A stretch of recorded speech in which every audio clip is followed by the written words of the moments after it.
Hello दोस्तों, नमस्कार। दोस्तों, यूएसए ने रातों रात वो कर दिखाया जिसकी कि किसी को उम्मीद भी नहीं थी। और इस घटनाक्रम से अब हर देश को सबक लेने की जरूरत है और ये सोचने की जरूरत है कि यूएसए और यूएसए की जनता अपने हितों की रक्षा के लिए ये कहें या अपने फायदे के लिए किस हद तक जा सकते हैं। उनको किसी मानवाधिकार या किसी इंटरनेशनल लॉ से नहीं रोका जा सकता है। वो सिर्फ पावर और पैसे की भाषा समझते हैं। उनको पावर और पैसे के लिए वो कुछ भी कर सकते हैं, कितने भी लोगों की बलि चढ़ा सकते हैं। जैसे कि आपने देखा है वेनेजुएला में, जब लोग शाम को कल सोए तो वो एक फ्री कंट्री था, लेकिन जब सुबह तक वो उठे तो हुआ ये कि वहां के राष्ट्रपति को कैप्चर किया जा चुका था और अल्टीमेटली वो एक अघोषित गुलाम देश हो चुका था। बस उसको अमेरिका के राष्ट्रपति को ये नहीं कहते हुए सुना गया कि हाँ ये एक गुलाम देश है, ये जरूर उन्होंने डायरेक्टली कह दिया कि अब वेनेजुएला कैसे गवर्न होगा ये हम डिसाइड करेंगे, हमारे हिसाब से वेनेजुएला चलेगा। यहां से यह साफ जाहिर होता है कि यूएसए को और यूएसए की जनता को किसी से कोई फर्क नहीं पड़ता है।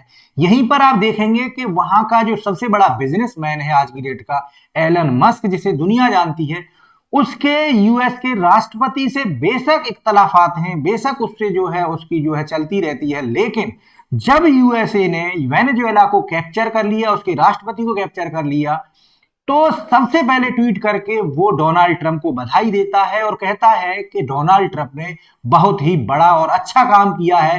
रीजन बस ये है कि वहां पर उसके भी आर्थिक हित जुड़े हुए हैं, यानी वो अपनी आर्थिक हितों के लिए किसी भी हद तक जा सकता है। तो देखिए, इसी को समझते हैं कि इसके पीछे की अगर वजह क्या है, अमेरिका को वेनेजुएला से ऐसा डर क्या था कि रातों रात उसको कैप्चर किया। इस कैप्चर करने के पीछे की वजह क्या है, क्या चीन और रूस की रणनीति है इसके पीछे, और अमेरिका के हित भारत के हित इससे किस तरीके से टकराते हैं, या भारत के लिए ये कितनी खतरनाक चीज हो सकती है। तो देखिए, ये है छोटा सा देश वेनेजुएला, यहां पर पाया जाता है, जो साउथ अमेरिका का पार्ट है। इसकी जो लोकेशन है वो बहुत ही स्ट्रेटेजिक है कि अमेरिका से डायरेक्टली अगर साउथ अमेरिका की तरफ अमेरिका को जाना है तो वेनेजुएला बीच में पड़ता है। पनामा जो स्टेट है, यहां पर वेनेजुएला आपका अगर देखें कि यहां अगर जैसे कि देखा जा रहा है कि पिछले दिनों से वेनेजुएला चीन के बहुत ज्यादा इन्फ्लुएंस में था। यह देखने में आया है कि चीन से वेनेजुएला ने काफी ज्यादा कर्ज लिया था, वहां पर इन्वेस्टमेंट बढ़ाया था, यानी चीन ने अपना, और रूस से वो हथियार खरीद रहा था, लगातार रसिया से वो हथियार खरीद रहा था। तो अमेरिका को एक तो सबसे बड़ा डर अब ये सताने लगा था कि अगर वेनेजुएला में रूस और चीन का इन्फ्लुएंस बढ़ता है तो ये इस पूरा जो जो पूरा कैरेबियन इलाका है या लैटिन अमेरिका का जो इलाका है, और या ये कहें कि जो साउथ अमेरिका में अमेरिका के जो हित हैं उनसे टकराहट बढ़ेगी। और अमेरिका नहीं चाहता था कि उसके करीब में कोई भी दूसरा देश, खासकर चीन और रूस की जो पावर है, चाहे वो मिलिट्री पावर हो या उसकी आर्थिक पावर हो, वो वहां पर बढ़े। क्योंकि आप देखेंगे कि यहां से मात्र 3000 किलोमीटर के आसपास की डिस्टेंस है, 2500 किलोमीटर के आसपास की डिस्टेंस है वेनेजुएला टू अमेरिका। यानी अगर यहां पर चीन के अगर मिलिट्री बेसिस बनते हैं कल जाकर के, तो इजीली अमेरिका को टारगेट किया जा सकता है। जैसे कि अभी अमेरिका चीन के आसपास या रसिया के आसपास अपने मिलिट्री बेसिस बनाता घूमता है, कहीं ना कहीं चीन के इन्वेस्टमेंट के बाद एक तो ये बड़ा डर सता रहा था। इसके अलावा आगे चलते हैं, जो दूसरा जो डर था उसको, यानी अपने हितों की कहें, रक्षा के लिए कहें या अपनी मनमानी करें उसका क्या मतलब था। उसके पीछे एक बड़ी जो मेन जो एक जो दूसरी बड़ी वजह है वो है वेनेजुएला के पास होने वाले दुनिया के सबसे बड़े ऑयल रिजर्व। अगर आप ग्राफ को देखेंगे तो पाएंगे कि दुनिया में सबसे ज्यादा ऑयल रिजर्व रखने वाली कंट्री है वेनेजुएला। वेनेजुएला के पास सऊदी अरब से भी ज्यादा बड़े ऑयल रिजर्व्स हैं, 303 बिलियन बैरल के आसपास उसके पास ऑयल रिजर्व्स हैं।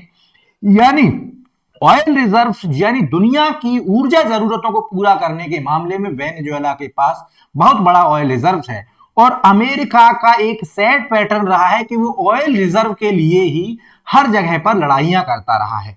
चाहे वो मिडिल ईस्ट का इलाका हो। मिडिल ईस्ट में अमेरिका ने इसीलिए सबसे ज्यादा बर्बादियां और लड़ाइयां की क्योंकि वहां पर ऑयल रिजर्व पाए जाते हैं। उसकी वजह एक और भी थी कि मिडिल ईस्ट में इतने बड़े ऑयल रिजर्व वेनेजुएला में उसके करीब होने के बावजूद वो मिडिल ईस्ट में बहुत ज्यादा अपनी डिपेंडेंसी क्यों दिखाता रहा, मिडिल ईस्ट में क्यों बहुत ज्यादा अपना इन्वेस्टमेंट करता रहा, उसके पीछे वजह एक और भी थी कि आप पाएंगे कि अगर पढ़ेंगे तो पाएंगे कि जो वेनेजुएला के जो ऑयल रिजर्व हैं, जो वेनेजुएला के जो ये ऑयल रिजर्व हैं, जो ऑयल है इसकी डेंसिटी कुछ ज्यादा है, यानी इसको प्योरीफाई करने में थोड़ी सी कॉस्ट ज्यादा आती है, यूजेबल बनाने में इसको थोड़ी सी कॉस्ट ज्यादा आती है as compare to middle east के ऑयल रिजर्व के कंपेयर में। तो जब 1940, 50, 60 के आसपास जब ऑयल रिजर्व्स का जब एक्सप्लोरेशन हो रहा था तो अमेरिका ने अपना ज्यादा जो इंटरेस्ट है वो मिडिल ईस्ट में दिखाया। नो डाउट वेनेजुएला में गया, शुरू में अगर देखेंगे आप शुरू में पाएंगे कि 1940 से लेकर के 1990 तक अमेरिका का इन्फ्लुएंस वेनेजुएला पे बहुत ज्यादा रहा और अमेरिका ने ही वेनेजुएला में शुरू में जो वेनेजुएला का जो ऑयल एक्सप्लोरेशन है अमेरिका ने ही डेवलप किया। पूरा जो वेनेजुएला का जो ऑयल जो एक्सप्लोरेशन का इकोसिस्टम है 1940 से लेकर के और 1990 तक अमेरिका ने ही डेवलप किया, लेकिन अमेरिका ने मोर फोकस किया on the middle east. Reason being के अमेरिका ने देखा कि वहां का जो ऑयल की डेंसिटी है वो ज्यादा है, उसको जो यूजेबल बनाने में कॉस्ट ज्यादा आ रही है as compare to middle east, तो उसने पहले टारगेट किया कि मिडिल ईस्ट से अपनी और जो अपनी जो ऊर्जा जरूरतें हैं उनको पूरा किया जाए। इसी बीच में क्या हुआ कि 1999 के आसपास वेनेजुएला में एक क्रांति होती है और उस क्रांति के नायक होते हैं वहां के एक राष्ट्रवादी सैनिक नेता जिनका नाम था ह्यूगो चावेज। इन्होंने अल्टीमेटली वहां से अमेरिकन इन्फ्लुएंस सरकार को उखाड़ फेंका और ये पावर में आए और अमेरिका का जो इन्फ्लुएंस था वेनेजुएला में उसको खत्म कर दिया। और उसी दौर से वेनेजुएला का चाइना और रूस के प्रति जो है जो इंटरेस्ट था वो बढ़ने लगा और चाइना ने हैवी इन्वेस्टमेंट इस वेनेजुएला में करना शुरू किया इन टर्म्स ऑफ मनी, और वेनेजुएला ने हथियारों का आयात करना शुरू किया रसिया से। तो यहां पर यह भी समझने की बात है जो जैसे मैंने पहले कहा कि क्योंकि अमेरिका नहीं चाहता कि उसके करीब में जाकर के ही कोई दुश्मन देश उसके पास बैठ जाए। दूसरा जो उसने इतनी बुरी तरीके से शिकस्त देकर के जो कैप्चर करके हथकड़ियां लगा करके जो वेनेजुएला के राष्ट्रपति को ले जाकर के गए हैं, उसने एक क्लियर मैसेज देने की ये कोशिश की है कि आप अगर हमारे हितों से टकराओगे, आप अगर हमारे किसी भी हित के बीच में आओगे तो कोई रूस की फायर पावर या अमेरिका की या चाइना की मनी आपको नहीं बचा सकती है। हम आपको ह्यूमिलेट करके विद इन 2 आवर्स और विद इन 3 आवर्स आपको आउट कर सकते हैं आपकी कंट्री से, और वही उन्होंने वेनेजुएला के केस में किया। तो अब जो मैं बता रहा था कि आप पाएंगे कि शुरू में उसने वेनेजुएला में इन्वेस्टमेंट किया लेकिन वहां का ऑयल जो था वो डेंस था, तो अल्टीमेटली यहां आया। अब एक बड़ा घटनाक्रम और हुआ मिडिल ईस्ट में। आप लोगों को पता होगा कि ईरान और इजराइल का वॉर, क्योंकि ईरान इजराइल वॉर में अमेरिका को यह लग रहा था कि शायद ईरान को आसानी से हम टैकल कर लेंगे और मिडिल ईस्ट पर हमारा एक छत्र अधिकार होगा, लेकिन ईरान की फायर पावर ने यह दिखा दिया अमेरिका को कि यहां पर आपकी आसानी से रसिया के सामने अल्टीमेटली वो ईरान नहीं लड़ रहा था, वो लड़ रहा था रसिया और चाइना। यानी रसिया और चाइना का जो यहाँ पे कॉकटेल है वो बहुत अच्छा बना हुआ है, आप ईरान को यहाँ पर आसानी से उखाड़ करके नहीं फेंक सकते। तो अमेरिका ने अपनी पूरी फुल पावर का इस्तेमाल किया फिर वेनेजुएला को बचाने के लिए, क्योंकि अल्टीमेटली ऑयल रिजर्व्स वहां पर सबसे ज्यादा हैं दुनिया के और उनका अभी वो अनएक्सप्लोर्ड है, उनका एक्सप्लोरेशन भी बहुत ज्यादा नहीं हुआ है। तो then immediately America after getting defeated in Iran return back to Venezuela और वहां जाकर के उन्होंने रातों रात इस वेनेजुएला के राष्ट्रपति को कैप्चर किया और वेनेजुएला पर कब्जा कर लिया।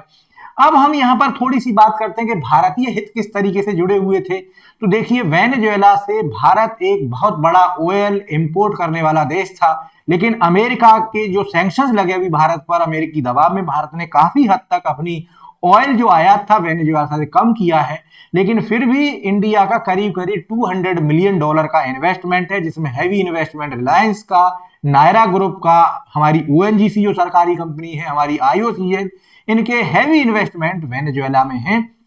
देखने वाली बात यह है कि अब जो परिस्थितियां चेंज हुई हैं उनमें अमेरिका किस हद तक हमारे जो इन्वेस्टमेंट हैं उनको वहां पर रहने देता है या नहीं रहने देता है। करीब करीब हमारे 5000 के आसपास जो इंडियंस हैं वो भी वेनेजुएला में रहते हैं। तो अल्टीमेटली यहां पर एक अगेन जो एनर्जी क्राइसिस है ये अल्टीमेटली अमेरिका के पॉइंट ऑफ व्यू से देखी जाए तो चाइना और रसिया का बढ़ता हुआ उसके बराबर में दखल, हमारे पॉइंट ऑफ व्यू से देखी जाए तो ये एक एनर्जी क्राइसिस है, एनर्जी के लिए जंग है। दूसरी जो इसमें कंक्लूजन निकल के आता है वो ये है कि अमेरिका ने ये दिखा दिया है कि वो किसी से डरने वाला नहीं है। वो अपने हितों के लिए या ये कहें कि अपने फायदे के लिए किसी भी हद तक जा सकता है। उसे किसी भी इंटरनेशनल लॉ, इंटरनेशनल ट्रीटी की कोई परवाह नहीं होती है और उसकी जनता को भी कोई फर्क नहीं पड़ता है। उनको सिर्फ एक चीज चाहिए, उनको चाहिए पैसा और पावर, अपने लिए सुख और सुविधाएं। बाकी दुनिया का जो वो हितैषी बने घूमते हैं। यहां से साफ है कि उन्होंने ना कोई डेमोक्रेसी से कोई मतलब है, ना किसी डिक्टेटरशिप से मतलब है, उनको मतलब है अपनी पावर से। इसी क्रम में उन्होंने आपने देखा कि लीबिया हो, सीरिया हो, आपका हाल फिलहाल में बांग्लादेश हो, तभी देशों में उन्होंने डायरेक्टली और इनडायरेक्टली तख्ता पलट किए।